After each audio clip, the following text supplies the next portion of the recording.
কোথায় কার জান কবজ করতে হবে একটা আলাদা ফেরেশতার দায়িত্ব দেওয়া আছে, তার সাথে বিশাল বাহিনী আছে। তারা যেখানে যেখানে জান কবজ করার প্রয়োজন হচ্ছে সেখানে করতেছে। প্রত্যেক সন্তান যখন মায়ের পেটে ৪৪ হয়, তখন ওই ৪৪ শয়তানের মধ্যে রূহ দিতে হবে, তার তাকদীর লিখতে হবে, তার ভাগ্য লিখতে হবে, রূহ ফুঁকে দিতে হবে। রূহ তো আসমান থেকে আনতে হবে, দুনিয়া থেকে রূহ দিতে পারবে? দুনিয়া থেকে রূহ দেওয়া যায়? কথা বলতে হবে না, রূহ আসমান থেকে আনতে হয়। তো ওই রূহটা তো কেউ আনে, আমার মধ্যে যে রূহ দিয়েছে এটা তো কেউ আনে দিয়েছে। দুনিয়ার কোন শক্তি রূহ তৈরি করতে পারে? তাহলে তার জন্য তো ফেরেশতা লাগবে। ৪৪ দিন একটা ফেরেশতার দায়িত্ব দেওয়া আছে যে প্রত্যেক নবজাতকের রূহ ফুঁকে দেয় আর তার তাকদীর লিখে দেয়, তার বাহিনী আছে আলাদা। আবার যখন বাচ্চা জন্ম নিচ্ছে তখন ওই বাচ্চার গায়ে শয়তান স্পর্শ করবে।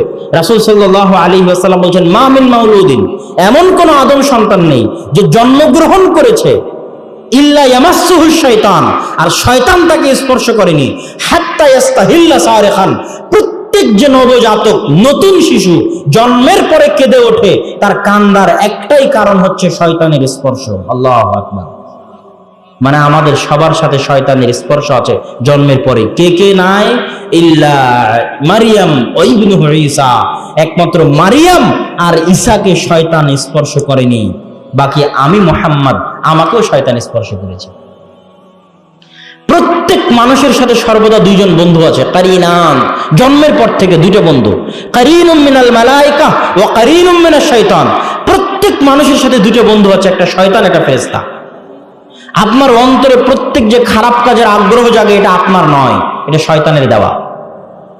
যেমন আপনার বউ আপনাকে কুমন্ত্রণা দেয় যে আপনার মা না এটা করলো, আপনার বোন না এটা করলো, দেখেন তো এটা খোঁজ নেন তো এটা কি অবস্থা, এটা কিন্তু আপনার মধ্যে ছিল না, আপনার বউ দিল।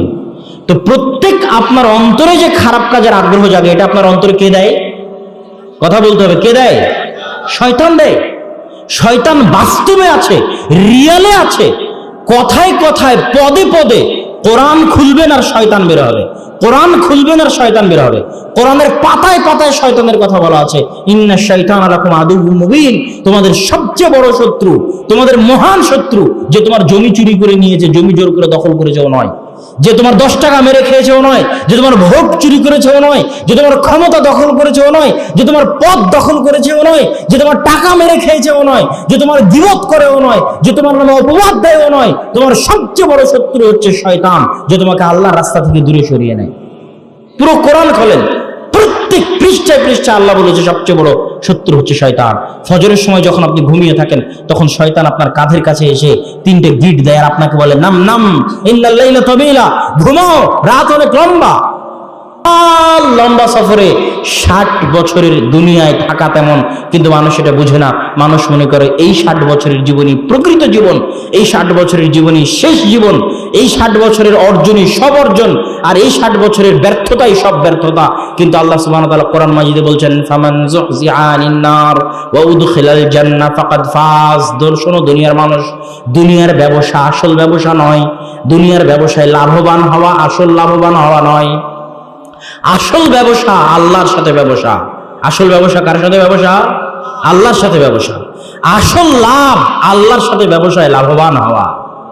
ফামান যুহজিহা আনিন নার, কিয়ামতের মাঠে যাকে জাহান্নামের আগুন থেকে দূরে করে দেওয়া হলো, ওয়া উদখিলাল জান্নাহ, জান্নাতে প্রবেশ করিয়ে দেওয়া হলো, যে দেখলো যে সে কিয়ামতের মাঠে জান্নাতে, ফাকাদ ফাজ, আসল সফল, আসল সাকসেসফুল, আসল লাভবান, আসল সফল কাম সে। দুনিয়ার কোন সফলতা আসল সফলতা নয়, দুনিয়ার কোন লাভ আসল লাভ নয়, দুনিয়ার কোন লস আসল লস নয়, দুনিয়ার কোন ব্যর্থতা আসল ব্যর্থতা নয়। আসল ব্যর্থতা, আসল লস, আসল লাভ মরার পরের লাভ লস। এই জন্য একটা বই আপনাদের শ্রদ্ধেয় শাইখ আব্দুর রাজ্জাক বিন ইউসুফের আছে, কে বড় ক্ষতিগ্রস্ত আর কে বড় লাভবান। যে আসল ক্ষতিগ্রস্ত কে? দুনিয়ার ব্যবসায়ী। আসল লাভবান কে? দুনিয়ার লাভবান না পরকালের লাভবান? আসল ক্ষতিগ্রস্ত কে? মান খাসিরা খুসরানাম মুবিনা মান ফাযা ফাওজাম মুবিনা। আসল সফল কাম কে? আসল ক্ষতিগ্রস্ত কে? মৃত্যুর পরে যে লাভবান সেই আসল লাভবান, মৃত্যুর পরে যে ক্ষতিগ্রস্ত সে আসল ক্ষতিগ্রস্ত। এই জন্য একটা কথা আছে, আল কাইয়িসু মান দানা নাফসাহু ওয়া আমিলা লিমা বা'দাল মাউত। বুদ্ধিমান সেই যে নিজের সমালোচনা করে, পাগল সেই যে অন্যের সমালোচনা করে, বুদ্ধিমান সেই যে নিজের ভুল ত্রুটি খোঁজে, বোকা সেই যে অন্যের ভুল ত্রুটি খোঁজে, বুদ্ধিমান সেই যে মরার পরের জন্য প্রস্তুতি নেয়, আর বোকা সেই যে মরার পরের জন্য প্রস্তুতি নেয় না। ওই যে যুবক 50,000 টাকার চাকরি ছেড়েছে দাড়ির জন্য, ও পাগল নয়, যারা ওকে পাগল বলতেছে তারা পাগল। যে যুবক হারাম রুজির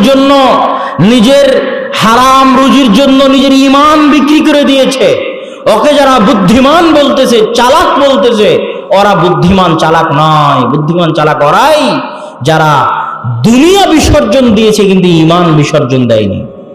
ইন্নামা ইয়াখশাল্লাহু মিন ইবাদিহিল উলামা, আল্লাহকে ভয় করে জ্ঞানীরা, বুদ্ধিমানেরা, চালাকেরা আল্লাহকে ভয় করে।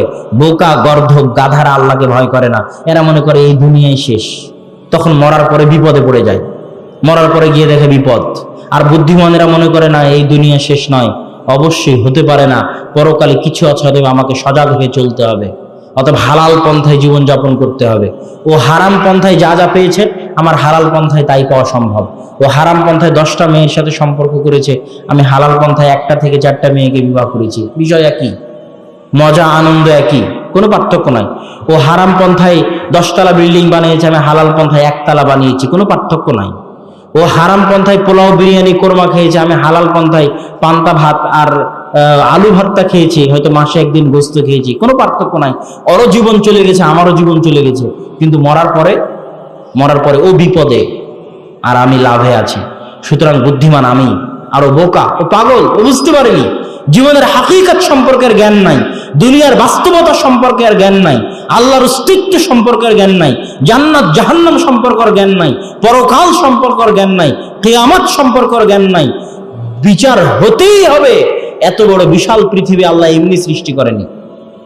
আল্লাহ আমাকে এবং আপনাকে এমনি খেল তামাশা করে সৃষ্টি করেনি।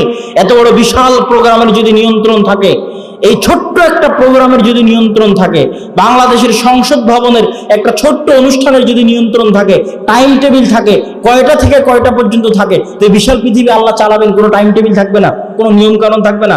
মানুষকে আল্লাহ এমনি বানাবেন, খাবে দাবে, হাঁকবে, পেশাব করবে, তারপরে দুনিয়া থেকে চলে যাবে। এত বড় ব্যর্থ সৃষ্টিকর্তা আল্লাহ, এত বড় অচল অযোগ্য সৃষ্টিকর্তা আল্লাহ, অসম্ভব। প্রত্যেকটা জিনিসের আল্লাহ হিসাব নেওয়ার ব্যবস্থা রেখেছেন। ইয়াউমাইদিন তুহাদ্দিসু আখবারাহা বিআন্না রাব্বাকা আওহালাহা, কিয়ামতের মাঠে জমিন কথা বলবে। সবচেয়ে ভয়ঙ্কর যন্ত্র, ভয়ঙ্কর অস্ত্র, যা যা ঘটেছে সব সেভ করে রেখেছে মেমোরি কার্ডের মতো। কিয়ামতের মাঠে সব টপ টপ করে বলবে। ইয়াউমাইদিন নাখতিমু আলা আফওয়াহিহিম, ওই দিন আমি তাদের মুখমণ্ডল সেলাই করে দিব। তাদের হাত কথা বলবে, যেখানে যেখানে স্পর্শ হয়েছে কথা বলবে। আজকে আমার হাতের ফিঙ্গারপ্রিন্ট নিয়ে যদি আমাকে পরীক্ষা করা যায়, ফরেনসিক রিপোর্ট নিয়ে যদি রিভলভার দিয়ে গুলি আমি করেছিলাম কিনা সেটা পরীক্ষা করা যায়, তো আমার হাত কোথায় কোথায় স্পর্শ করেছিল তা কি এখানে সেভ নাই? হ্যাঁ, কি বলেন আপনি? অবশ্যই সেভ আছে। এটা কিয়ামতের মাঠে কথা বলবে। আল্লাহ ওভাবেই তৈরি করেছেন। সুতরাং আল্লাহ সুবহানাহু ওয়া তাআলার কোন সৃষ্টি অনর্থক নয়। তাহলে আমাদের পঞ্চম ঈমান হচ্ছে পরকালের প্রতি ঈমান।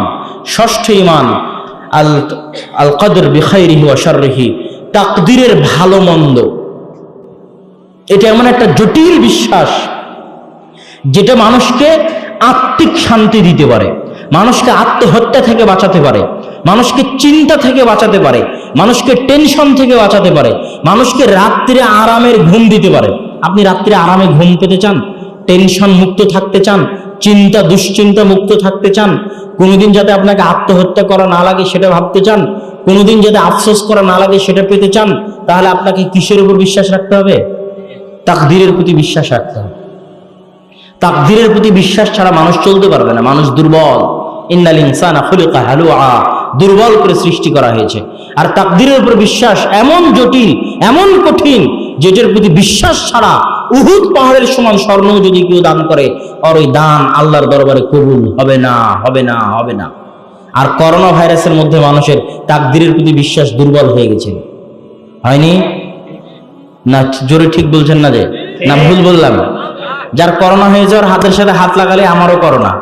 হ্যাঁ, আল্লাহ বলে কিছুই নাই। আল মুহয়ি ওয়াল মুমীত, জীবন দানকারী আর মৃত্যু দানকারী কে? করোনা দিয়েও বাঁচিয়ে রাখতে পারেন কে? করোনা না দিয়েও মৃত্যু দিতে পারেন কে? আল্লাহ। তাহলে আমি যদি সবকিছুই করোনাকে মনে করে নিই আর তাকদীরের উপর সরিষা সম পরিমাণ বিশ্বাস না রাখি, তাহলে আমার ঈমানটা গেল কোথায়?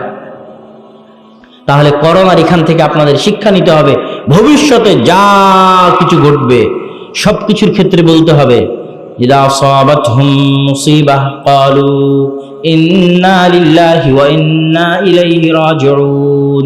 যখনই তাদের সাথে কোনো ঘটনা ঘটে, যারা মুমিন, যখনই তাদের সাথে কোনো ঘটনা ঘটে, যে কোনো প্রকার দুর্ঘটনা, বিপদ আপদ, সমস্যা, তখনই তারা বলে ইন্না লিল্লাহ ওয়া ইন্না ইলাইহি রাজিউন।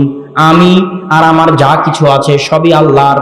আমি, আমার 10 বিঘা জমি, আমার ছেলে, আমার মেয়ে, আমার স্ত্রী পুত্র, আমার বাড়ি ঘর, আমার পদ পদবি সব কার? আল্লাহর দেওয়া। তা আল্লাহর দেওয়া জিনিস যদি আল্লাহ নিয়ে চলে যায়, আমার কিছু করার আছে? সন্তান আল্লাহ দিয়েছে, আমার কি সাধ্য ছিল সন্তান জন্ম দেওয়ার? আল্লাহর সন্তান আল্লাহ নিয়ে চলে গেছে, আমার কিছু করার আছে? আমার সাধ্য ছিল টাকা ইনকাম করার, আল্লাহ টাকা দিয়েছে, আল্লাহর টাকা আল্লাহ নিয়ে গেছে, আমার কিছু করার আছে? ইন্না লিল্লাহ, আমি নিজে আর আমার যা কিছু আছে সবকিছুর আসল মালিক কে? ওয়া ইন্না ইলাইহি রাজিউন। আর একদিন আমরা আল্লাহর দিকেই ফিরে যাব।